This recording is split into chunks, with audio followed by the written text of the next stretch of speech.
Here's the arteries in my brain. I've 3D printed it. So this is the right direction here. Left is over here, right is over there looking towards the eyeballs. So if we turn this around, we can see the interesting protrusion, the aneurysm right here. It's roughly 4.6 millimeters high.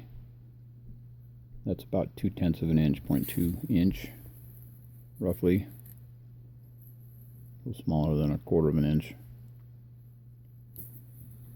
Comparison, this is a scale model, so it is accurate to what is actually in my brain. Here's a penny to show the size.